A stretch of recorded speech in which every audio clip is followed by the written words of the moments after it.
SI ಹೊಸಶಾಲೆ ಪ್ರವೇಶ ಪರೀಕ್ಷೆ ನಡೀತು. ಸೊ ಆ ಒಂದು ಪ್ರವೇಶ ಪರೀಕ್ಷೆಯಲ್ಲಿ ನಾನು ಕೀ ಆನ್ಸರ್ಗಳನ್ನು ಕೊಟ್ಟಿದ್ದೆ. ಸೈನ್ಸ್ಗೆ ಸಂಬಂಧಪಟ್ಟಂತೆ ಕೆಲವೊಂದು, ಇಂಗ್ಲೀಷ್ಗೆ ಸಂಬಂಧಪಟ್ಟಂತೆ ಕೆಲವೊಂದು ಪ್ರಶ್ನೆಗಳಿಗೆ ಉತ್ತರಗಳು ಮಿಸ್ ಮ್ಯಾಚ್ ಆಗಿತ್ತು. ನಾನು ಈಗ ಆಲ್ರೆಡಿ ಪ್ರಾವಿಷನಲ್ ಕೀ ಆನ್ಸರ್ಸು ಇದು ಸಂಭಾವ್ಯ ಅಷ್ಟೇ, ಅಧಿಕೃತ ಕೀ ಉತ್ತರಗಳಲ್ಲ ಅಂತ ಹೇಳಿದ್ರಿಂದ, ಸೊ ಅದೇ ರೀತಿ ಯಾವ್ಯಾವ ಉತ್ತರಗಳಿಗೆ ಸರಿಯಾದ ಉತ್ತರಗಳಿದ್ದಾವೆ ಮತ್ತು ಈಗ ಬಿಟ್ಟಿರ್ತಕ್ಕಂಥ ಉತ್ತರಗಳು ಏನು ಅನ್ನೋದನ್ನು ಈ ವಿಡಿಯೋದಲ್ಲಿ ಚರ್ಚೆ ಮಾಡೋಣ.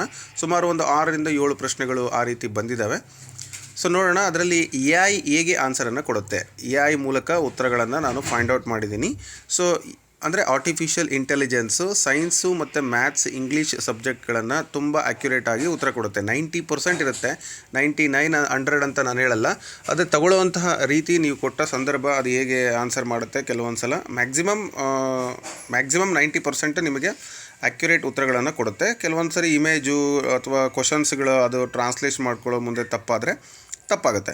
ಸೊ ನೋಡೋಣ, ಇಲ್ಲಿ D1 ಕ್ವಶನ್ ಪೇಪರ್ ಸೀರೀಸ್ನಲ್ಲಿ 73ನೇ ಪ್ರಶ್ನೆ ಬಂದು, ಈ ಕೆಳಗಿನ ಯಾವ ಲಕ್ಷಣಗಳು ಮಂಗಳ ಗ್ರಹಕ್ಕೆ ಸಂಬಂಧಿಸಿಲ್ಲ ಅಂತ. ಸೊ ಅಲ್ಲಿ ನಾನು ಮರುಭೂಮಿಯಂತೆ ಕಾಣುತ್ತದೆ ಅನ್ನೋದನ್ನು ಹಾಕಿದ್ದೆ, ಬಟ್ ಅಲ್ಲಿ ಸರಿಯಾದ ಉತ್ತರ ಬಂದು ಅನೇಕ ತೆಳುವಾದ ಉಂಗುರಗಳನ್ನು ಹೊಂದಿದೆ. ಉಂಗುರ ವ್ಯವಸ್ಥೆ ಇದೆ, ಅಂದರೆ ಸ್ವಲ್ಪ ಉಂಗುರ ಇದೆ, ಆದರೆ ಹೊರಗ್ರಹಗಳಿಗೆ ಹೆಚ್ಚು ಉಂಗುರ ಇದೆ, ಮಂಗಳ ಗ್ರಹಕ್ಕೆ ಇಲ್ಲ ಅಂತಕ್ಕಂಥದ್ದನ್ನು ನಾವಿಲ್ಲಿ ಗಮನಿಸಬೇಕು. ಅನೇಕ ಅನ್ನೋ ವರ್ಡ್ ಇದೆಯಲ್ಲ, ಅದು ತಪ್ಪು. ಅದರ ಬಗ್ಗೆ ಎಕ್ಸ್ಪ್ಲನೇಷನ್ ಏನು ಕೊಡುತ್ತೆ ನಮ್ಮ AI ಅಂತ ನೋಡೋದಾದರೆ, ಮಂಗಳ ಗ್ರಹ, ಮಾರ್ಸ್ ಬಗ್ಗೆ ನೀಡಿರುವ ಆಯ್ಕೆಗಳನ್ನು ಒಂದೊಂದಾಗಿ ಗಮನಿಸೋಣ. ಕಬ್ಬಿಣದ ಆಕ್ಸೈಡ್ನಿಂದ ಅದರ ಕೆಂಪು ಮಣ್ಣು ರೂಪುಗೊಳ್ಳುತ್ತದೆ, ಇದು ಸರಿ. ಸೊ ಮಂಗಳ ಗ್ರಹದ ಮೇಲ್ಮೈ ಕಬ್ಬಿಣದ ಆಕ್ಸೈಡ್ ಅಥವಾ ತುಕ್ಕು ಅಂತ ಕರಿತೀವಿ, ಹೇರಳವಾಗಿರೋದ್ರಿಂದ ಅದು ಕೆಂಪು ಬಣ್ಣದಲ್ಲಿ ಕಾಣುತ್ತದೆ, ಆದ್ದರಿಂದ ಕೆಂಪು ಗ್ರಹ ಅಂತಲೂ ಕೂಡ ಅದನ್ನು ಕರೀತಾರೆ. ಇದ್ರ 1ನೇ ಆಯ್ಕೆ. ಇದು ಮರುಭೂಮಿಯಂತೆ ಕಾಣುತ್ತದೆ, ಇದು ಕೂಡ ಸರಿ ಅಂತ ಕೊಟ್ಟಿದೆ ನೋಡಿ. ಅಂದರೆ ನಾನು ಸರಿ ಅಂತ ಹೇಳಿ ಆಯ್ಕೆ, ಅಂದರೆ ಯಾವುದು ಸರಿ ಅಲ್ಲ ಅಂತ ಹೇಳಿದ್ರಲ್ಲ, ಬಟ್ ಅದು ಕೂಡ ಸರಿ. ಅದು ಮಂಗಳ ಗ್ರಹವು ಧೂಳಿನಿಂದ ಕೂಡಿದ ಬಂಜರು ಮತ್ತು ತಣ್ಣಗಿನ ಮರುಭೂಮಿಯಂತಹ ಮೇಲ್ಮೈಯನ್ನು ಹೊಂದಿದೆ. ಇನ್ನು ಸೂರ್ಯನಿಂದ 4ನೇ ಗ್ರಹವಾಗಿದೆ, ಇದು ಕೂಡ ಸರಿ. ಸೌರಮಂಡಲದ ಕ್ರಮದಲ್ಲಿ ಬುಧ, ಶುಕ್ರ ಮತ್ತು ಭೂಮಿ ನಂತರ ಮಂಗಳ ಬರುತ್ತೆ. ಇನ್ನು ಅನೇಕ ತೆಳುವಾದ ಉಂಗುರಗಳನ್ನು ಹೊಂದಿದೆ, ಈ ಹೇಳಿಕೆ ತಪ್ಪು. ಮಂಗಳ ಗ್ರಹ ಯಾವುದೇ ಉಂಗುರಗಳು ಇರುವುದಿಲ್ಲ. ಉಂಗುರ ಇರ್ತಕ್ಕಂಥದ್ದು ಶನಿ, ಗುರು, ಯುರೇನಸ್, ನೆಪ್ಚೂನ್ ಗ್ರಹಗಳಿಗೆ ಮಾತ್ರ. ಹಾಗಾಗಿ ಈ ಉಂಗುರ ವ್ಯವಸ್ಥೆ ಅಂತಕ್ಕಂಥದ್ದನ್ನು ತೆಗಿಬೇಕು ಅಂಥೇಳಿ ಬಹಳ ನೀಟಾಗಿ ಎಕ್ಸ್ಪ್ಲನೇಷನನ್ನು ಮಾಡಿದ್ದೆ. ಈಗ ಅವರು ಅಧಿಕೃತ ಕೀ ಉತ್ತರದಲ್ಲೂ ಅದನ್ನೇ ಕೊಟ್ಟಿದ್ದಾರೆ. ಅಂದರೆ ಸೊ 4ನೇ ಉತ್ತರ ಸರಿ ಅಂತ ಹೇಳ್ತಾ ಇದ್ದಾರೆ. ಇನ್ನು ಮುಂದಿನ ಪ್ರಶ್ನೆ ನೋಡೋಣ. 98ನೇ ಪ್ರಶ್ನೆ. ನಾನು ಸೀರೀಸ್ 98 ಅಂತ ಹೇಳಿದ್ರೆ ನಾನು ತೊಗೊಂಡಿರೋಂಥ ಕ್ವಶನ್ ಪೇಪರ್ D1 ಅಂತೇಳಿ. ಸೊ ಒಂದೇ ಕೃಷಿ ಭೂಮಿ ಜಮೀನಿನಲ್ಲಿ ವರ್ಷವೊಂದಕ್ಕೆ 2ರಿಂದ 3 ಬೆಳೆಗಳನ್ನು ಬೆಳೆಯೋದನ್ನು ಏನಂತ ಕರೀತಾರೆ ಅಂತ. ಸೊ ಅದಕ್ಕೆ ಸರಿಯಾದ ಉತ್ತರ ಬಂದು ಸಾಂದ್ರ ಬೇಸಾಯ. ಸಾಂದ್ರ ಬೇಸಾಯ ಅಂತ ಹೇಳಿದರೆ, ಸಣ್ಣ ಹಿಡುವಳಿ ಭೂಮಿಯಲ್ಲಿ ಗರಿಷ್ಠ ಪ್ರಮಾಣದ ಬಂಡವಾಳ ಮತ್ತು ಕಾರ್ಮಿಕರನ್ನು ಬಳಸಿ ವರ್ಷವಿಡೀ 2ಕ್ಕಿಂತ ಹೆಚ್ಚು ಬೆಳೆಗಳನ್ನು ಬೆಳೆಯುವ ಪದ್ಧತಿಯನ್ನು ಸಾಂದ್ರ ಬೇಸಾಯ ಅಂತ ಕರೀತಾರೆ. ಸೊ ತೋಟಗಾರಿಕೆ ಕೃಷಿ, ಹಾರ್ಟಿಕಲ್ಚರ್ ಅಂದರೆ ಹಣ್ಣು ತರಕಾರಿ ಇವುಗಳನ್ನು ಬೆಳೆಯುವಂಥದ್ದು. ಮಿಶ್ರ ಬೇಸಾಯ ಅಂದರೆ ಬೆಳೆಗಳನ್ನು ಜೊತೆಗೆ ಪಶುಸಂಗೋಪನೆ, ಕುರಿ ಸಾಗಾಣಿಕೆ, ಜೇನು ಮುಂತಾದ ಉಪಕಸಬುಗಳನ್ನು ಮಾಡೋದು. ಇನ್ನು ಸಾವಯವ ಬೇಸಾಯ ಅಂದರೆ ಯಾವುದೇ ರಾಸಾಯನಿಕ ಗೊಬ್ಬರ ಅಥವಾ ಕೀಟನಾಶಕಗಳನ್ನು ಬಳಸದೆ ನೈಸರ್ಗಿಕ ಕೃಷಿಯನ್ನು ಮಾಡುವಂಥದ್ದು. ಸೊ ಈ ರೀತಿ ಕೊಟ್ಟಿದ್ದಾರೆ, ಇದಕ್ಕೆ ಸಾಂದ್ರ ಬೇಸಾಯ ಸರಿಯಾದ ಉತ್ತರ ಆಗುತ್ತೆ.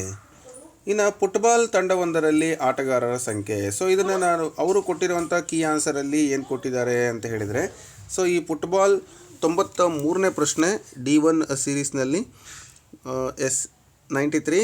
ನಾವು 2ನೇ ಆಯ್ಕೆ ಅಂತ ಕೊಟ್ಟಿದ್ವಿ, ಬಟ್ ಅವರು ಆಯ್ಕೆ ಬಂದು 1 ಅಂತ ಹೇಳ್ತಾ ಇದ್ದಾರೆ. ಸೊ ಇಲ್ಲಿ AI ಏನನ್ನು ಹೇಳುತ್ತೆ ಅಂತ ನೋಡೋದಾದರೆ, ಅದು ಕೂಡ ನನ್ನ ಉತ್ತರವನ್ನು ಸರಿ ಅಂತ ಹೇಳ್ತಾ ಇದೆ. ಸೊ ಹಾಗಾಗಿ 11 ಜನ ಅಲ್ಲಿ ಸರಿಯಾದ ಉತ್ತರ ಬರೀತು, ಬಟ್ ಅವರು ತಪ್ಪು ಉತ್ತರ ಕೊಟ್ಟಿದ್ದಾರೆ 10 ಅಂತ. ಐ ಥಿಂಕ್ ಅದು ಹೇಗೆ ಅಂತ ನೋಡುವ. So team consist of 11 players in the field on one time, including 10 outfield player and 1 goalkeeper ಅಂತ ಇದೆ. ಅಲ್ಲಿ ಒಂದು ಗೋಲ್ ಕೀಪರ್ ಇರ್ತಾರೆ, ಟೋಟಲ್ 11 ಜನ ಇರ್ತಾರೆ. ಸೊ ಇದನ್ನು ಅವರು ಯಾವ ರೀತಿ ಕನ್ಸಿಡರ್ ಮಾಡಿ ಆನ್ಸರನ್ನು ಕೊಟ್ಟಿದ್ದಾರೆ ನಂಗೆ ಗೊತ್ತಿಲ್ಲ. ಸೊ ಗೋಲ್ ಕೀಪರನ್ನು ಸೇರಿದರೆ 11 ಜನ ಆಗ್ತಾರೆ. ಓಕೆ, ಸೊ 11 ಅಂತಕ್ಕಂಥದ್ದು ಇಲ್ಲಿ ಸರಿಯಾದ ಉತ್ತರ ಆಗುತ್ತೆ. ಇನ್ನು ಬಂದು ಪ್ರತಿಬಿಂಬ ಮೂಲ ಪದದಂತೆ ಕಾಣುತ್ತದೆ ಅಂಥೇಳಿ ಒಂದು ಪ್ರಶ್ನೆ ಕೊಟ್ಟಿದ್ರಲ್ವ. ಸೊ ಅದಕ್ಕೆ ಸರಿಯಾದ ಉತ್ತರವನ್ನು ಅಲ್ಲಿ ತೊಗೊಂಡು ಬಂದಿರೋದೇನಪ್ಪ ಅಂತಂದರೆ ಈ THAT ಅಂತಕ್ಕಂಥದ್ದು. ಸೊ ಅಲ್ಲೂ ಕೂಡ ಅದೇ ಆಯ್ಕೆಯನ್ನು ಕೊಟ್ಟಿದ್ದಾರೆ. ಅಂದರೆ ಇಲ್ಲಿ ನೀವು ನೋಡ್ಬೋದು, ಸಿಮೆಟ್ರಿ ಅಂದರೆ EVE ಅಂತಕ್ಕಂಥದ್ದು ಉಲ್ಟಾ ಕಾಣುತ್ತೆ, ಮಾಮ್ ಅಂತಕ್ಕಂಥದ್ದು ಈ ರೀತಿ ಕಾಣುತ್ತೆ. ಇನ್ನು DAD ಡ್ಯಾಡ್ ಅಂತಕ್ಕಂಥದ್ದು ವರ್ಡನ್ನು ನಾವು ನೋಡಿದ್ರೆ ಡಿ ಉಲ್ಟಾ ಕಾಣುತ್ತೆ. ಸೊ ಹಾಗಾಗಿ ಆನ್ಸರನ್ನು ಅವರು ಕರೆಕ್ಟ್ ಆನ್ಸರ್ THAT ಅಂತಕ್ಕಂಥ ಆಪ್ಷನ್ 2 ಕೊಟ್ಟಿದ್ದಾರೆ. ಬಟ್ ಅಲ್ಲಿ ಡ್ಯಾಡಲ್ಲಿ ಡಿ ಅಂತಕ್ಕಂಥದ್ದು ಸಿಮೆಟ್ರಿ ಅಲ್ಲ. ಇನ್ನು ಮಾಮಲ್ಲಿ ಬಂದು ಅದು ಓಕೆ, ಬಟ್ ನಲ್ಲಿ ಇ ಅಂತಕ್ಕಂಥದ್ದು ಸಿಮೆಟ್ರಿ ಅಲ್ಲ. ಹಾಗಾಗಿ 2 ಆಯ್ಕೆಗಳು ಬರುತ್ತೆ. ಗ್ರೇಸ್ ಬರಬಹುದು ಅಂತ ನಾನು ಅಂದ್ಕೊಂಡಿದ್ದೆ. ಸೊ ಇರಲಿ, ನೋಡೋಣ ಫೈನಲಿ ಏನು ಉತ್ತರ ಬರುತ್ತೆ. ಇದಕ್ಕೆ ರಿವೈಸ್ಡ್ ಕೀ ಆನ್ಸರ್ಗಳು ಬರುತ್ತೆ.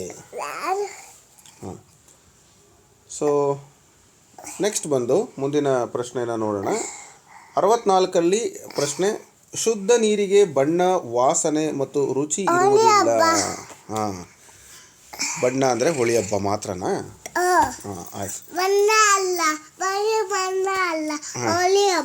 ಆಯಿತು. ನೀರಿಗೆ ಬಣ್ಣ ಮತ್ತು ವಾಸನೆ ರುಚಿ ಇರುವುದಿಲ್ಲ, ಇದಕ್ಕೆ ಕಾರಣ ಏನು ಅಂತ ಕೇಳಿದ್ದಾರೆ. ಓಕೆ, ಸುಮ್ಮಿರ್ಬೇಕು ಪುಟ. ನೀರಿಗೆ ಬಣ್ಣ, ವಾಸನೆ ಮತ್ತು ರುಚಿ ಇರುವುದಿಲ್ಲ, ಇದಕ್ಕೆ ಕಾರಣ ಅಂತ ಕೇಳಿದರೆ, ನೀರು ದ್ರವದ ರೂಪದಲ್ಲಿರುವುದರಿಂದ, ನೀರಿನಲ್ಲಿ ವಿಲೀನವಾಗಿರುವ ಲವಣ ಮತ್ತು ಖನಿಜಾಂಶಗಳು ನೀರು ಹರಿಯುವುದರಿಂದ, ಮತ್ತೊಂದು ಆಯ್ಕೆ ಬಂದು ನೀರು ಸ್ಥಳವನ್ನು ಆಕ್ರಮಿಸುವುದರಿಂದ ಅಂತ ಕೊಟ್ಟಿದ್ದಾರೆ. ಸೊ ಇದಕ್ಕೆ ಕಾರಣ ಆ್ಯಕ್ಚುಲಿ ಏನಪ್ಪ ಅಂತಂದರೆ ಯಾವುದೂ ಇಲ್ಲ ಅಂತ ಅಂದ್ಕೊಂಡಿದ್ವಿ. ಬಟ್ ಅಲ್ಲಿ ಬಣ್ಣ, ವಾಸನೆ ಇಲ್ಲದೆ ಇರೋದಕ್ಕೆ ಕಾರಣ ನೀರಿನಲ್ಲಿ ವಿಲೀನವಾಗಿರುವ ಲವಣ ಮತ್ತು ಖನಿಜಾಂಶಗಳು ಕಡಿಮೆ ಇರೋದ್ರಿಂದ ಅಥವಾ ಇಲ್ಲದೆ ಇರೋದ್ರಿಂದ, ಅವುಗಳ ಪ್ರಮಾಣದಿಂದ ಅಂತ ನಾವು ಹೇಳ್ಬೋದು. ಸೊ ಈ ಪ್ರಕಾರ ಆಪ್ಷನ್ 2 ಇದಕ್ಕೆ ಸರಿಯಾದ ಉತ್ತರ. ಅಧಿಕೃತ ಕೀ ಉತ್ತರಗಳು ಕೂಡ ಆಪ್ಷನ್ 2 ಇಲ್ಲಿ ಹೇಳ್ತಾ ಇದ್ದಾವೆ. ಓಕೆ, ಸೊ ಎರಡನೇ ಆಯ್ಕೆ ನಿಖರವಾದಂಥ ಒಂದು ಆಯ್ಕೆ ಅಂತ ಹೇಳಿ ಅದಕ್ಕೆ ಎಕ್ಸ್ಪ್ಲನೇಷನ್ ಕೂಡ ಕೊಟ್ಟಿದೆ. ಇನ್ನು ಹಕ್ಕಿಯ ಹೊರಪದರ, ಇದನ್ನು ಕೂಡ ನಾನು ಕರೆಕ್ಟ್ ಆನ್ಸರ್ ಹೇಳಿದ್ದೆ, ಆಪ್ಷನ್ ಬಿ ಸರಿಯಾಗಿದೆ. ಅದರಲ್ಲಿ B1 ಥಯಾಮಿನ್ ಅಂತ ಏನಿದೆ ಆ ಒಂದು ಉತ್ತರ ಸರಿಯಾದ ಉತ್ತರ ಆಗಿರುತ್ತೆ. ಇನ್ನು ಕೆಳಗಿನ ಯಾವ ಗ್ರಹದ ಒಂದು ದಿನದ ಅವಧಿ 1 ವರ್ಷಕ್ಕಿಂತ ಹೆಚ್ಚಾಗಿದೆ ಅಂತ ಕೇಳಿದ್ವಲ್ವ. ಸೊ ಇದಕ್ಕೆ ಉತ್ತರ ನಾನು ಗುರು ಅಂತ ಹೇಳಿದ್ದೆ, ಬಟ್ ಶುಕ್ರ. ಹೇಗೆ ಅಂತ ಹೇಳಿ ಕೊಟ್ಟಿದ್ದಾರೆ. ಭ್ರಮಣೆ ರೊಟೇಷನ್ ಏನಿದೆ, ಗ್ರಹವು ತನ್ನ ಅಕ್ಷದ ಸುತ್ತ ತಾನು ಸುತ್ತುವುದು, ಇದನ್ನು 1 ದಿನ ಅಂತೇಳಿ ಕರಿತೀವಿ. ಇನ್ನು ರೆವಲ್ಯೂಷನ್, ಪರಿಭ್ರಮಣೆ ಅಂತ ಏನಿದೆ, ಇದು 1 ವರ್ಷ ಅಂಥೇಳಿ ಕರಿತೀವಿ. ಇಲ್ಲಿ ಶುಕ್ರ ಗ್ರಹದಲ್ಲಿ ಏನಾಯ್ಕೆ, ಸುಮಾರು ಅದು 243 ದಿನಗಳನ್ನು ತೆಗೆದುಕೊಳ್ಳುತ್ತೆ. ಅಂದರೆ ಭೂಮಿ ಮೇಲ್ಗಡೆ ಇರುವಂಥ 1 ದಿನ ಅಂಥವು 243 ದಿನಕ್ಕೆ 1 ಸುತ್ತು ಬರುತ್ತೆ. ಹಾಗಾಗಿ ಇದು ಸೂರ್ಯನ ಸುತ್ತ 1 ಸುತ್ತು ಬರಲಿಕ್ಕೆ 225 ಭೂ ದಿನಗಳನ್ನು ತೆಗೆದುಕೊಳ್ಳುತ್ತೆ. ಅಂದರೆ ನೀವು ಅರ್ಥ ಮಾಡ್ಕೊಳ್ಳಿ, 1 ವರ್ಷಕ್ಕಿಂತ 1 ದಿನವೇ ಅಲ್ಲಿ ಜಾಸ್ತಿ. ಇದು ನಾವು ಓದಿದ್ದೀವಿ, ಬಟ್ ಅಲ್ಲಿ ಆನ್ಸರ್ ಹೇಳುವ ಮುಂದೆ ಅಂದರೆ ಮಿಸ್ಟೇಕ್ ಆಗಿದೆ. ಹಾಗಾಗಿ ನಾವೇನು ಮಾಡಬೇಕಾಗತ್ತೆ, ಆಪ್ಷನನ್ನು ಕೊಟ್ಟಿರ್ತಕ್ಕಂಥ ಆನ್ಸರ್ ಶುಕ್ರ ಗ್ರಹ ಸರಿಯಾದ ಉತ್ತರ ಆಗುತ್ತೆ. ಇನ್ನು ಪ್ಲೂರಲ್ ಫಾರ್ಮ್ ಅದ್ರ ಬಗ್ಗೆ ಕೇಳಿದ್ದಾರೆ. ಇಂಗ್ಲೀಷ್ನಲ್ಲಿ ಒಂದು ಪ್ರಶ್ನೆ, which of these words does not change in plural form ಅಂತ. ಪ್ಲೂರಲ್ ಫಾರ್ಮಲ್ಲಿ ಚೇಂಜ್ ಆಗದೇ ಇರೋ ಡೀರ್, ಫಿಶ್, ಶೀಪ್ ಯಾವೂ ಕೂಡ ಚೇಂಜ್ ಆಗಲ್ಲ.